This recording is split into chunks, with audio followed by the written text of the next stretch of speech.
If people have ever called you weird, too intense, or hard to understand, this video might explain why.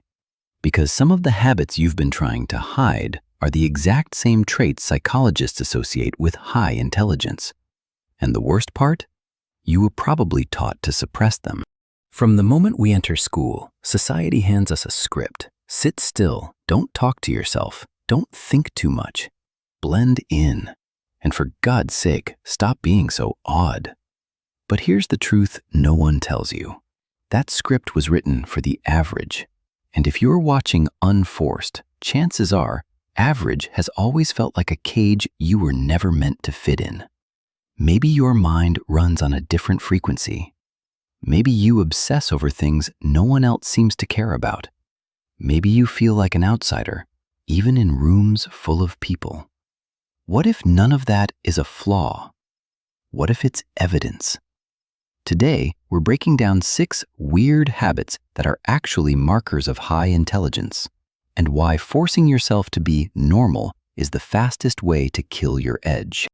Let's start with the habit that gets you the most looks in public: talking to yourself. Movies love to portray this as madness, the unstable genius, or the lonely outcast. But psychology tells a very different story. This behavior is called self-directed speech. Here's what's really happening. Most people think in sentences. Highly intelligent people think in systems. And systems don't fit neatly inside your head. When your thoughts move faster than your internal bandwidth, speaking out loud becomes a form of cognitive offloading, like clearing RAM on a computer. A study by Gary Lupian showed that people who verbally labeled objects while searching for them found those objects faster. You're not confused, you're organizing complexity. Don't silence yourself just to look normal. If you need to pace, argue with yourself, or think out loud, do it. That's not instability, that's efficiency.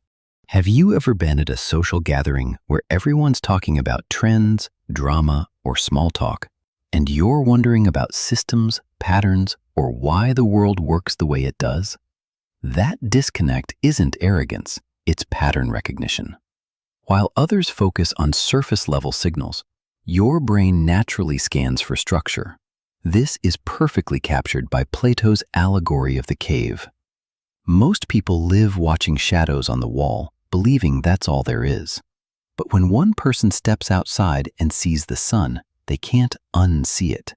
When they return, they seem distant, different, weird. Not because they're better, but because they're seeing more layers of the same reality. Being an outsider isn't rejection, it's altitude. If you've ever felt guilty for obsessing over something, random, or useless, this part is for you. It's 11 p.m. You Google one question. Next thing you know, it's 4 a.m. and you're deep into research papers, forums, and theories. Most people call this a distraction. Psychologists call it intense curiosity, a core trait of high intelligence and high openness to experience. High IQ minds don't skim information, they consume it. This is the flow state, where learning itself becomes the reward. Society worships consistency. Genius works in bursts. Those obsessions aren't wasted time. They're how your brain builds a massive library of mental models. Nothing you learn is random. Connections come later. Ever notice how your best ideas arrive in the shower or at 3 in the morning? That's not coincidence. Your brain has 2 modes, focused and diffuse. During the day, you force focus. At night, the default mode network activates. That's when your brain connects dots that normally don't touch. The breakthrough isn't magic, it's delayed processing. This is why thinkers like Tesla and Dali embraced strange sleep patterns. And it's why forcing productivity during the day feels exhausting for you. You're not lazy, you're misaligned. In a culture that rewards the loudest voice, choosing solitude looks suspicious. But for highly intelligent people, silence isn't avoidance, it's maintenance. A study in the British Journal of Psychology found that people with higher IQs often experience lower life satisfaction when they socialize too frequently. Some people recharge around others. You recharge away from them. Because your internal world is already loud. Solitude lets the dust settle so you can actually see the connections.